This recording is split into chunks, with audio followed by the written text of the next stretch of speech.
Hello, I'm Brother Boyd from the Israel of God, coming to you again, teaching the Word of God by subject and title.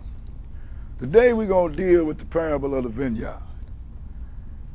Now, why is it that I would make a lesson that's called the parable of the vineyard? It's because the Lord left his people in the hands of other men. And when he came back to deal with his people, he found out that it was not like he left it. Now, we're going to do this parable of vineyard, and we're going to get some understanding out of it, because this is a parable that Jesus gave, and if this parable fits you, then maybe you should do some changes.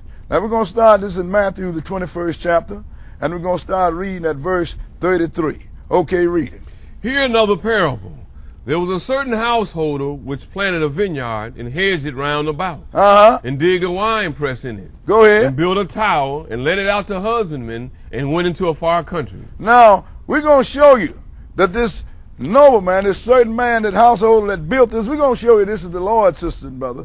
But now, this wine press, this vineyard that we have, we are going to directly and show you who this vineyard is, so you will understand what we're talking about. We're going to start this in Isaiah, the 5th chapter, and we're going to start reading at verse 1. Isaiah 5 and 1. Okay, go ahead. Now will I sing to my well-beloved a song of my beloved touching his vineyard. It's the same vineyard, sisters and brothers, that Jesus gave a parable of. Touching his vineyard, go ahead and read. My well-beloved have a vineyard in a very fruitful hill. And he fenced it and gathered out the stones thereof. Go ahead. And planted it with the choicest vine. And built a tower in the midst of it, and also made a wine press therein. Go ahead. And he looked that it should bring forth grapes, and it brought forth wild grapes. Now this vineyard, the Lord put everything in it that it needed.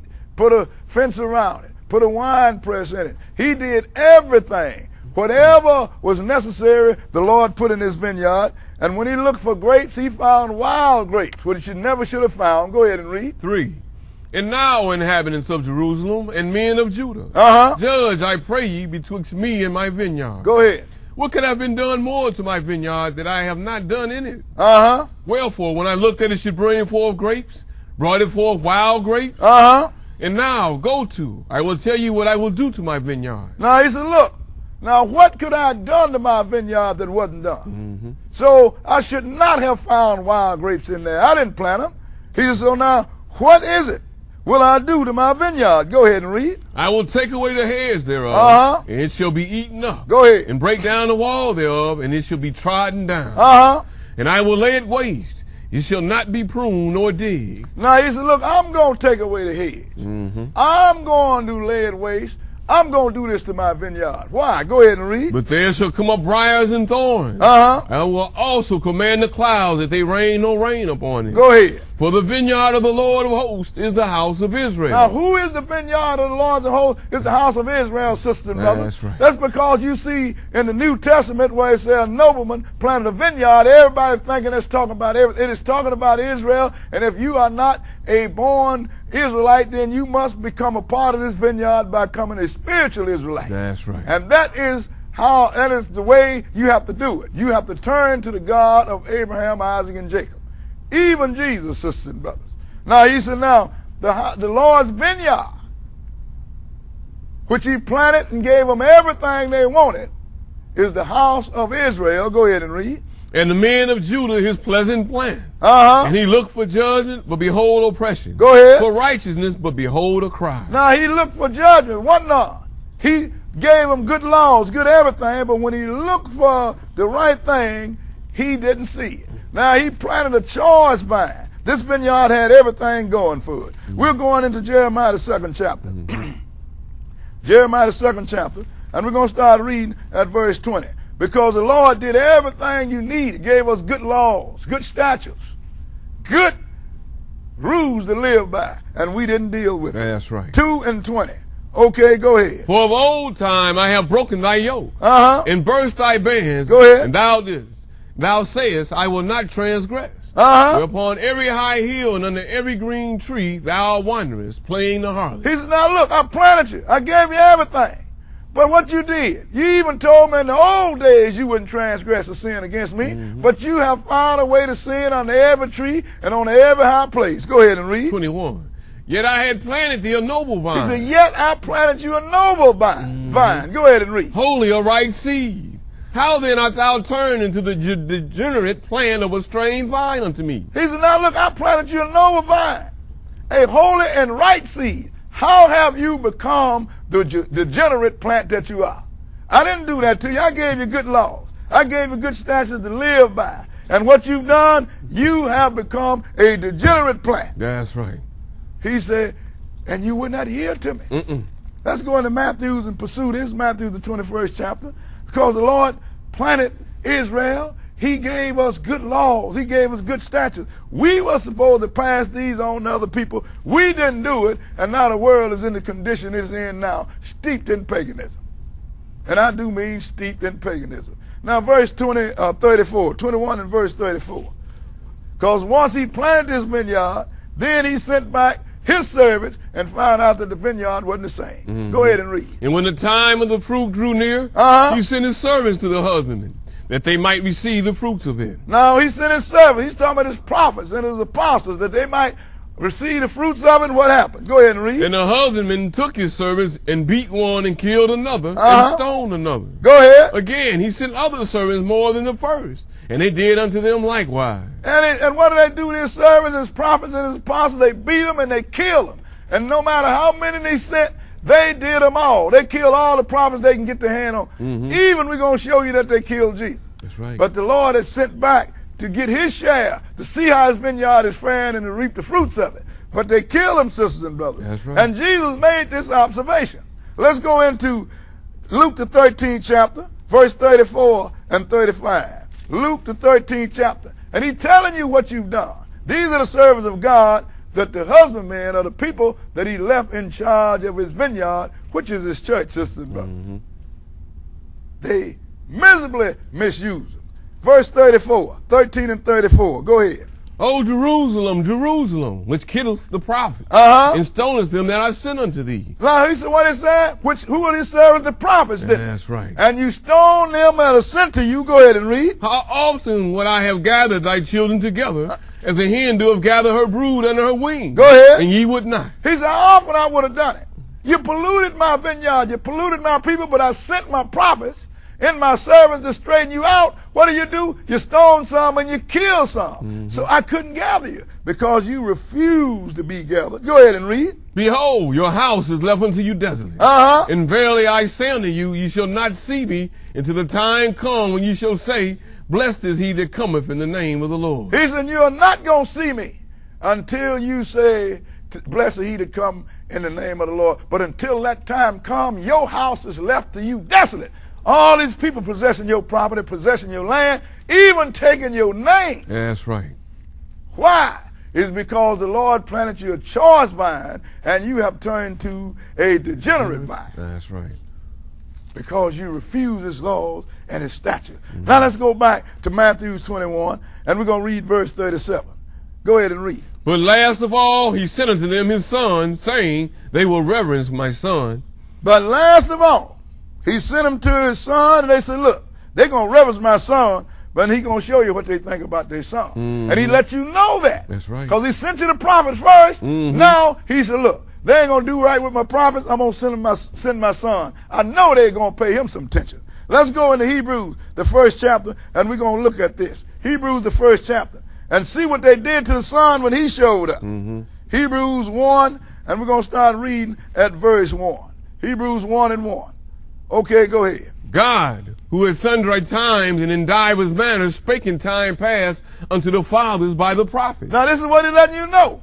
So in different times and in different manners he spoke in the past to the fathers by the prophets. Go ahead and read. Hath in these last days spoken unto us by his son. Isn't this what they said? That's what it says. I'm going to send my son. That's They're going to reverence him. So in these last days he's spoken to him by his son. Go ahead and read. Whom he hath appointed heir of all things. By whom also he made the world. Go ahead. Who being the brightness of his glory and the express image of his person. And upholding all things by the word of his power, when he had by himself purged our sins, set down on the right hand of the majesty on high. Now this son, he's the one he used to create everything. That's right. Now he sent him.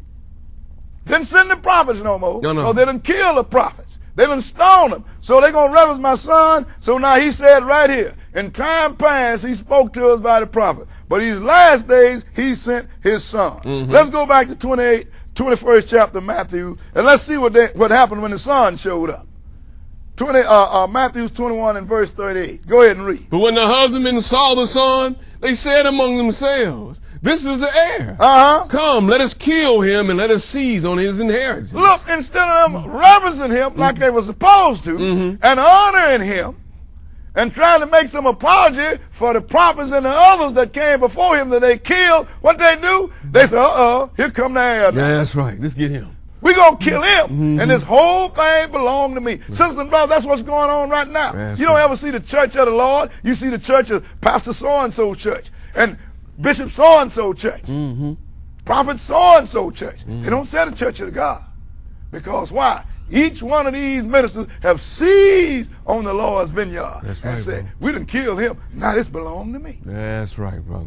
This is what's going on right now, sisters and brothers. Let's go ahead and read. 39. And they caught him and cast him out of the vineyard and slew him. And they caught him and they cast him out of the vineyard and they slew him. Why is that they didn't kill him in the vineyard? We're going to show you why. They didn't know that they was fulfilling prophecy, sister and brother. The Lord tell you all prophecy, somebody must fulfill all prophecy. But woe to the one that fulfill the ugly part. That's right, brother. You understand? And it's up to you to make sure you don't do the ugly part. Lord don't get good people to sin.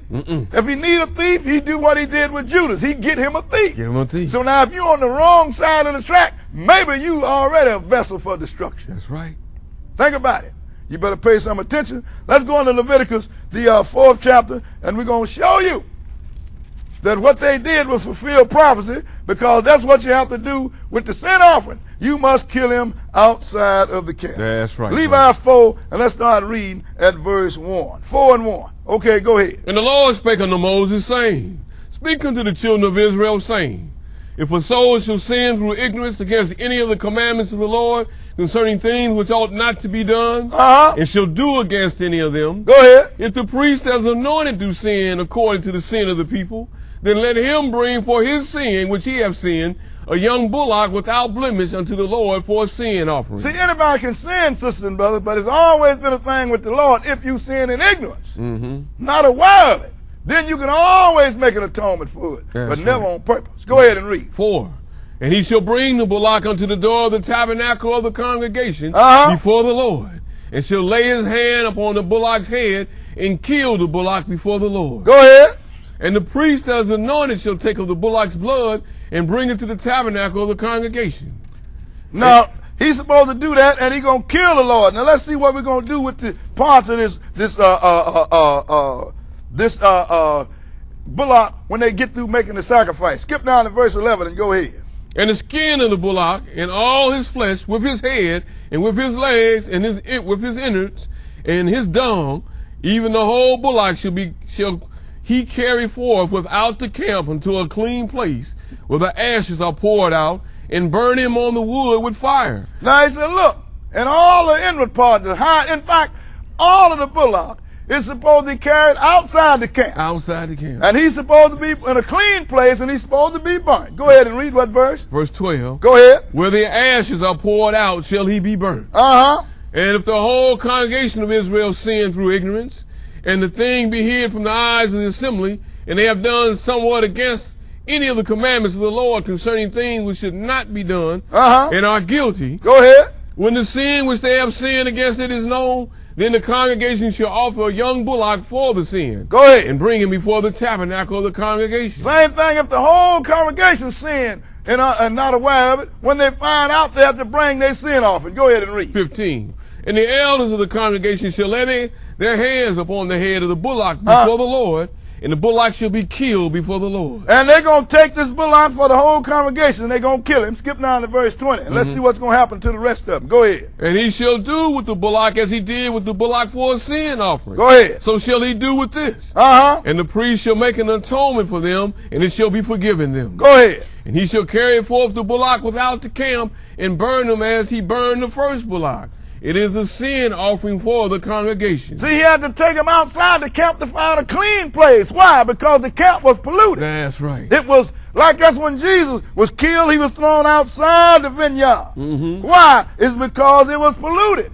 It wasn't no clean place where you can take it. So sin offering had to be taken to a clean place. And this is what he was telling, and Paul was telling you here. Let's go into Hebrews the 13th chapter. I just want you to understand what we're dealing with, sisters and brothers. That's right. When they took Jesus, the heir, and said, he's the heir, let's kill him and seize on his inheritance, and they cast him outside the vineyard of the camp, and that's where they killed him at. Hebrews 13 and verse 9. 13 and 9. Okay, go ahead. Be not carried about with divers and strange doctrines. See, this is what's happening, see. Inside the vineyard, you ain't got nothing but a bunch of different and strange doctrines. You got wild grapes that didn't come from God. He didn't plant that law. Go ahead and read. For it is a good thing that the heart be established with grace. Go ahead. Not with meats, which have not profited them that have been occupied therein. We have an altar where they have no right to eat, which serve the tabernacle. Go ahead. For the bodies of those beasts whose blood is brought into the sanctuary by the high priest for sin are burned without the camp. He said, now look, we don't have no place, those that serve the tabernacle and those that serve the church and not God. No, that's right, you understand? bro. So now, the bodies of the beasts that was sacrificed, look, they was taken outside the camp because there wasn't no place clean in it. The church is filthy. Go ahead and read. 12. Wherefore Jesus also, that he might sanctify the people with his own blood, suffered without the gate. Now, that's why they killed Jesus. He suffered without the gate that he going to sanctify the people. That's right. Jesus couldn't be a part of the status quo when he came. He had to change this thing because the people wasn't keeping the law, and they still not keeping the law. So if you're going to go to Jesus and serve the God that he represents, what you have to do? Go ahead and read. 13. Let us go forth, therefore, unto him without the camp. Now, that's what you have to do. You have to go forth to Jesus without the camp. That's right. Because inside the camp, they don't keep the law. Inside the camp, they can eat anything. They don't observe the dietary law. They can eat anything. All they got to do is pray over it. Inside the camp, all of the good people are in heaven. All the bad people are in hell. And they tell you inside the camp that there is going to be a resurrection. If there is going to be a resurrection, then why is somebody in heaven now and why is somebody in hell now? That's right, bro. Then they tell you inside the camp that there got to be a judgment day. Sisters and brothers, if somebody is already in hell and the people are already in heaven, look like to me somebody's been judged already. That's right, bro. But that's what they're teaching inside the camp. In fact, inside the camp, nothing means anything anymore. God loves everybody. He loves homosexuals. He loves adulterers. He loves liars. All you got to do is believe on Christ and you're going to be saved, they say. But how can you believe on one you haven't met? That's right, bro. Because the Christ that you serve, sisters and brothers, is inside the camp. But Paul said, let us go outside the camp. That's because when they made the animal sacrifice, which represented the sin offering, they had to take him outside the camp to get a clean place. That's right. So that's why when Jesus came, after they had killed all the prophets and all his servants, and they started killing his apostles. That's right. So he had to die outside the camp once he came because everything in the camp was polluted. And this is the Lord give you a real example. This pollution started a long time ago. We're going to go into Exodus, the 33rd chapter, and look at it. I mean, long time ago. Because the Lord sent Israel, when they brought them out of the wilderness, sent them in to go in and spy out the land. Because they were supposed to, that the Lord had given to them. And when they went and spied out the land, everybody come back lying. We see giants. We can't do this and we can't do that. And the Lord got mad at these people. I told you I gave that land. If I gave it to you, ain't nobody over there big enough to stop you from possessing it. That's right. But the people came back, except for Joshua and Caleb, and gave a bad report. Now let's look at how this thing went. Exodus 33 and 1. Go ahead and read. And the Lord said unto Moses, depart and go up hence, thou and the people which thou hast brought up out of the land of Egypt. Go ahead. Unto the land which I swear unto Abraham, to Isaac, and to Jacob, saying, unto thy seed will I give it. Go ahead. And I will send an angel before thee, and I will drive out the Canaanite, the Amorite, and the Hittite, and the Perizzite, and the Hivite, and the Jebusite. Go ahead. Unto a land flowing with milk and honey, For I will not go up in the midst of thee, for thou art a stiff-necked people. He said, look, I'm going to tell you something. Now, these people that come back giving all of that bad report, he said, I'm going to give you this land, I'm going to drive them out, but I am not going to go up among you in the midst of it because you are a stiff-necked people. Go ahead and read. Lest I consume thee in the way. See, the Lord used to have his tabernacle right in the middle of Israel, and he used to come and visit it. That's right. But he said, I got to get out of here because one day I'm going to wake up with your hard head and the foolishness, and I'm going to kill every one of them. What did Moses do? Go ahead, D. Read. And when the people heard these evil tidings, they mourned, and no man did put on him his ornament. They always mourning once they messed up. Go ahead and read. For the Lord had said unto Moses, say unto the children of Israel, ye are a stiff-necked people. Go ahead. I will come up into the midst of thee in a moment, and consume thee. Therefore now put off thy ornaments from thee, that I may know what to do unto thee. He said, you're stiff-necked people. You mess around, I come up in the midst of it and kill every one of you. You wouldn't go into the land. You made all kind of calves and stuff at the mountain foot. I will kill every one of you. Now, this is what I want you to do, Moses. Go ahead and read. 6. And the children of Israel stripped themselves of their ornaments by the Mount Horeb. Go ahead. And Moses took the tabernacle and pitched it without the camp, afar off from the camp. Now look what the Lord did. He said, if I come up in the midst of you and kill every one of you. So I can't live among you no more. So Moses took the tabernacle of the congregation and pitched it way outside the camp. Go ahead and read. And called it the tabernacle of the congregation. And it came to pass that everyone which sought the Lord went out into the tabernacle of the congregation, which was without the camp. Now ain't that what Paul said in Hebrews? That's what he said, bro. So if you want to, you can't deal inside the camp. The camp is dirty. It's filthy. That's why the sin offering had to be taken to a clean place outside the camp.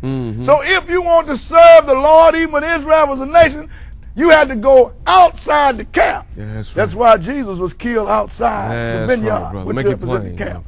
That's why Paul said, if you want to serve the Lord, let us go to him outside the camp. Otherwise, sisters and brothers, the place where Jesus wasn't born on the 25th day of December. No, bro. Outside the camp. Let's go into Jeremiah the 12th chapter. Because the husbandman that he rented his vineyard out, they have polluted it. That's right, brother. And I'm going to show you who these husbandmen are. Jeremiah 12, and start reading at verse 7. Jeremiah, the 12th chapter, and we're going to start reading at verse 7. Because you need to know. That's right. Because if you don't know who the husbandmen are, then you don't know who to protect yourself from. That's right. Go ahead and read. I have forsaken mine house. I have left mine heritage. Then the Lord said, I'm going on outside the camp. That's what he said.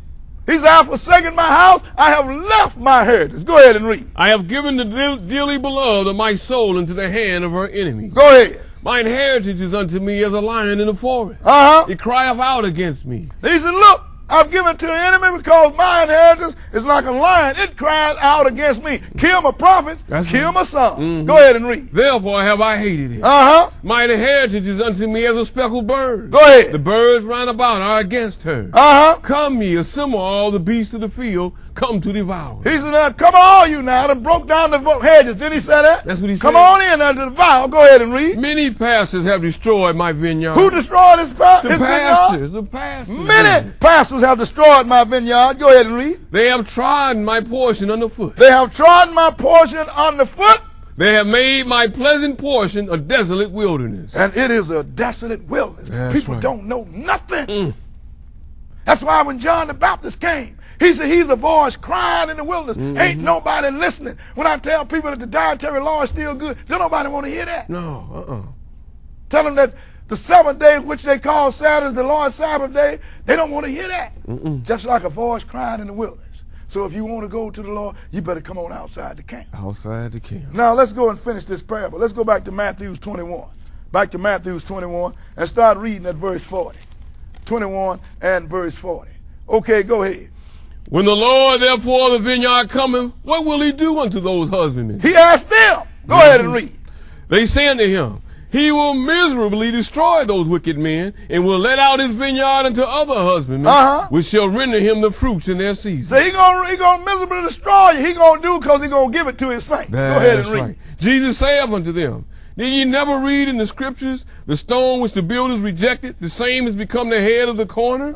This is the Lord's doing, and it is marvelous in our eyes. He said, this is the stone that you rejected. You rejected me when I was in the wilderness, and you rejected me when I came in the flesh. So now I'm the head of the corner. Go ahead and read. Therefore say I unto you, the kingdom of God shall be taken from you and given to a nation bringing forth the fruits thereof. Now that kingdom is going to be the saints. That's right. And look what the people said. Skip down and read verse 45. Go ahead and read. And when the chief priests and the Pharisees had heard his parables, they perceived that he spake of them. Yes, the chief priests, the preachers, the ministers, the bishops, all of you guys that said the law ain't no more.